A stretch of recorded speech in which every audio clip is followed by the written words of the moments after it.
इसमें पढ़ाया जा रहा है? जिस देश में 3 लाख से ज्यादा मदरसे चल रहे हो, जिस देश में 2 लाख से ज्यादा मस्जिदें विद्यमान हो, उनमें तैयारी क्या हो रही है?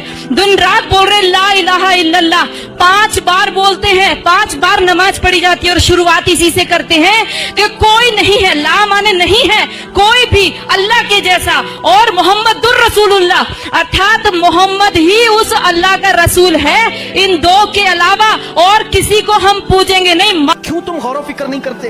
क्यों तुम सोचते नहीं? क्यों तुम तहकीक नहीं करते, रिसर्च नहीं करते? रब ताला बार बार ये फरमा रहा है। ये किसके लिए है? मैं उन लोगों के लिए कहता हूं जो एक खुदा को छोड़कर करोड़ों के सामने झुक रहे हैं। मैं उनसे कहता हूं तुम सोचते क्यों नहीं? कौन है तुम्हें पैदा किया है? कौन है जो तुम्हें बनाया है? कुरान दावत दे रहा है उनको सोचने की। मेरा यकीन ये कहता है जो भी इंसान इस कायनात में है, अल्लाह ने उसे इतनी अक्ल जरूर अता की है कि अगर वो सोचने पर आ जाए तो अपने रब तक जरूर पहुंचेगा। अस्सलामुअलैकुम, कैसे हैं प्यारे इस्लामिक भाई? उम्मीद करता हूँ इंशाअल्लाह आप सब खैरियत से होंगे। अल्लाह आप सबको हमेशा सलामत रखे।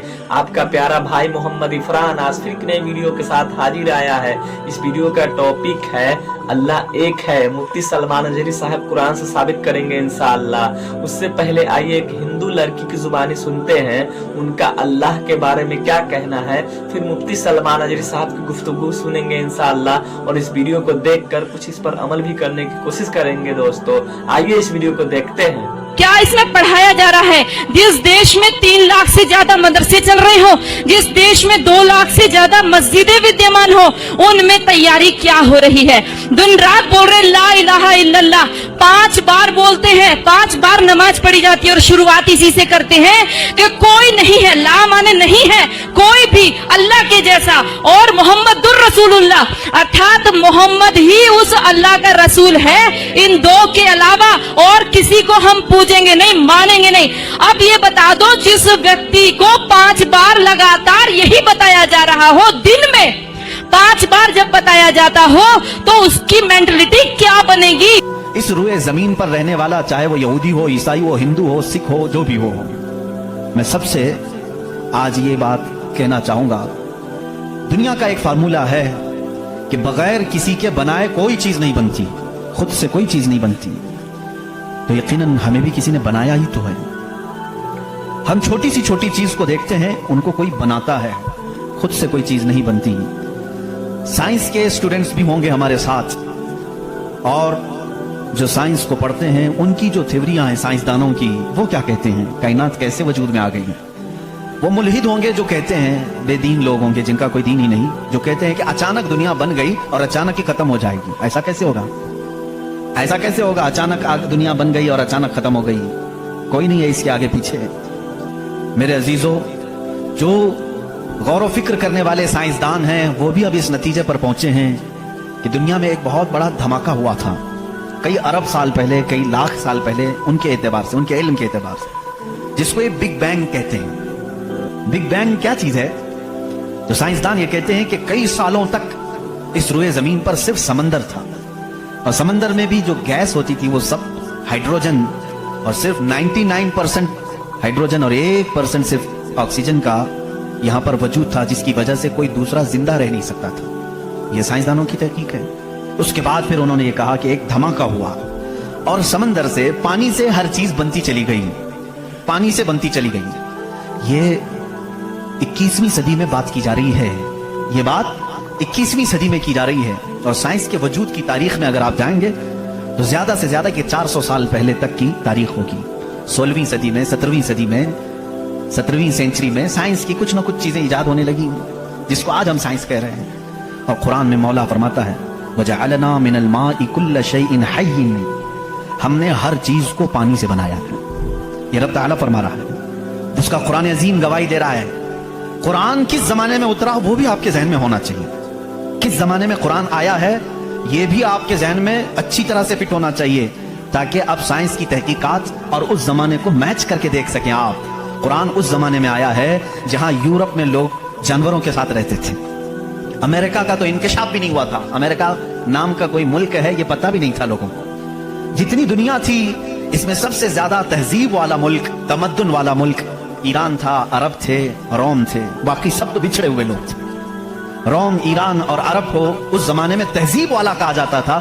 ان کی تہذیب کا عالم یہ تھا کہ جب میرے آقا صلی اللہ تعالی علیہ وسلم مدینہ طیبہ میں تشریف لائے، یہ بہت بڑے تہذیب والوں کی بات میں کر رہا ہوں، یعنی بہت نالج رکھنے والوں کی بات کر رہا ہوں. اتنا نالج تھا کہ جب میرے آقا مدینہ میں تشریف لائے تو صرف 6 لوگوں کو لکھنا آتا تھا. یہ بڑے تمدن والے لوگ تھے، بڑے نالج والے لوگ تھے. اس زمانے کا علم یہاں تک پہنچا ہوا تھا میرے عزیزو. باقی یورپ وغیرہ کا حال تو بہت ہی بدتر تھا. یہاں تک کہ آبادی کیسے بنائی جائے یہ سلیقہ اسلام نے بتایا ہے. روڈ تک بنانے کے طریقے، راستے کیسے بنتے ہیں، یہ بھی کوئی علم نہیں تھا. پہلے لوگ ستارے دیکھتے تھے اور چلتے جاتے تھے. یا آج جو روڈ بنے ہوئے ہیں اس کی ایجاد ہی سیدنا عمر فاروق نے کی ہے رضی اللہ تعالیٰ عنہ، کہ عام ایک راستہ ہونا چاہیے، ہائی وے ہونا چاہیے، اس کو پکا بنانا چاہیے کہ لوگ اسی سے گزریں. آج آپ کو راستے اتنے بنے ہوئے ہیں اس لیے کوئی تارا نہیں دیکھتا، صرف سامنے دیکھتے ہیں. اب تارے دیکھیں گے تو پھر بڑا مسئلہ ہو جائے گا. اس زمانے میں تارے دیکھ کر کے چلتے تھے. عزیزان گرامی، یورپ کا حال اس زمانے میں یہ تھا کہ نالج نام کی کوئی چیز نہیں تھی. وہ لوگ انت وشواس، جیسے آج بھی ہمارے ہاں کچھ لوگوں میں موجود ہے، اندھا یقین، ان چیزوں پر بہت عمل کرتے تھے. جیسے اب شگن ہو جانا، یہ تمام معاملات میں بہت وہ آگے تھے. حتیٰ کہ بیماریوں کو بھی وہ بیماری نہیں سمجھتے تھے. جیسے آج یورپ جادو ٹونے پر یقین نہیں رکھتا، ہر چیز کو بیماری کہتا ہے. اس زمانے میں ہر بیماری کو وہ جادو سمجھتے تھے، شیطان سمجھتے تھے. بیماری کا ان کو ادراک بھی نہیں تھا. اسلام میں جو فقہا پیدا ہوئے، جو اطباء پیدا ہوئے، جو سائنسدان پیدا ہوئے، انہوں نے بیماری کے متعلق بہت سارے تحقیقات پیش کی. صرف یہ بات میں عرض کرنا چاہوں گا کہ قرآن اس زمانے میں نازل ہوا ہے جب علم کا وجود زیادہ نہیں تھا لوگوں کے پاس، اتنا کہ کوئی اکا دکا لکھنا جانتا تھا. اور کس پر نازل ہوا یہ بھی آپ کے ذہن میں ہونا چاہیے. 2 چیزیں دماغ میں رکھیں، اس کے بعد پھر میں قرآن کی آیتیں پڑھتا ہوں. ایک، ماحول ایسا ہے، سائنس کا وجود نہیں، علم کا وجود نہیں، علم نام کی چیز ہی نہیں تھی لوگوں کے پاس.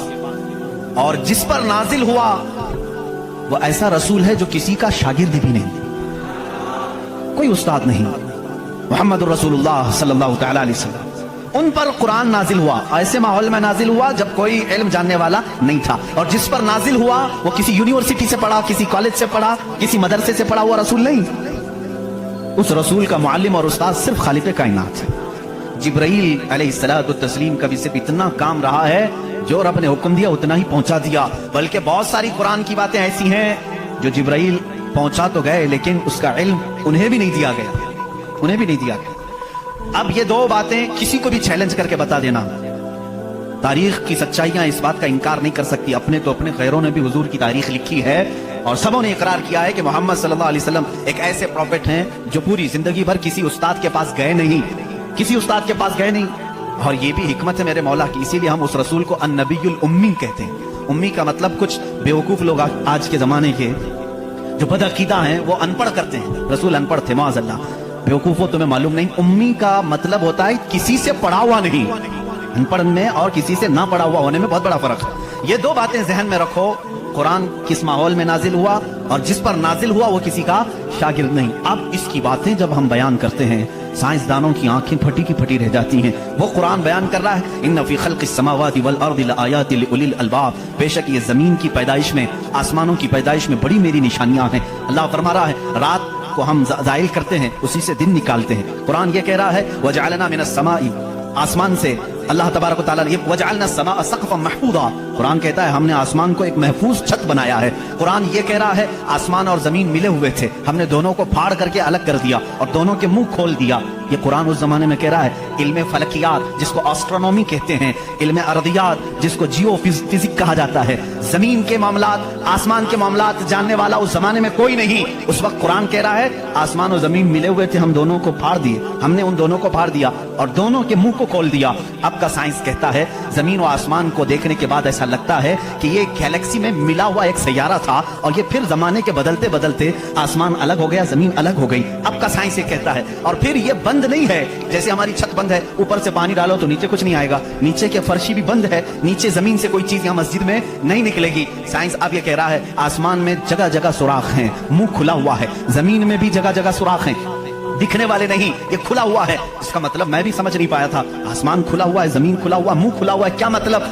कहा कि अल्लाह ताला जब चाहे आसमानों पर पानी डाले तो अपना मुंह खोलता है, बारिश बरसती है, और जमीन का मुंह खुला है। इसका मतलब ये है तुम जहां पर भी, जितनी गहराई में भी जमीन के बीज डालो, इसका मुंह खुला है, वो सीना फाड़ कर बाहर आता है। अगर जमीन बंद होती तो कोई चीज जमीन से बाहर नहीं निकलती, जमीन से कोई चीज बाहर निकलती है, इसका मतलब है कि इनके मुंह खुले हुए हैं। साइंस ने अब भी कहा कि आसमान का मुंह खुला हुआ है, जमीन का मुंह खुला हुआ है। कुरान किस माहौल में नाजिल हुआ है? जब साइंस का वजूद नहीं। हाँ, अगर तुम ये कहते शायद मोहम्मद सल्लल्लाहु तआला अलैहि वसल्लम बहुत बड़े किसी साइंसदान के शागिर्द होंगे, तो तुम्हारी तारीख लिखने वाले ही तुम्हारे चेहरे पर जन्नाटेदार थप्पड़ मारेंगे, इसलिए कि वो रसूल अपनी 63 साल जिंदगी में कभी किसी के शागिर्द नहीं हुए, हत्ता कि सैयदुल मलाइका के भी वो शागिर्द नहीं हुए। कुरान यही कह रहा है, जमीन की पैदाइश में, आसमान की पैदाइश में मेरी निशानियां हैं। अजीजान गिरामी, अब मैं वो निशानियां गिनाऊं, बहुत तवील वक्त दरकार है। कभी आपने महसूस किया कि आसमान अल्लाह की निशानी है?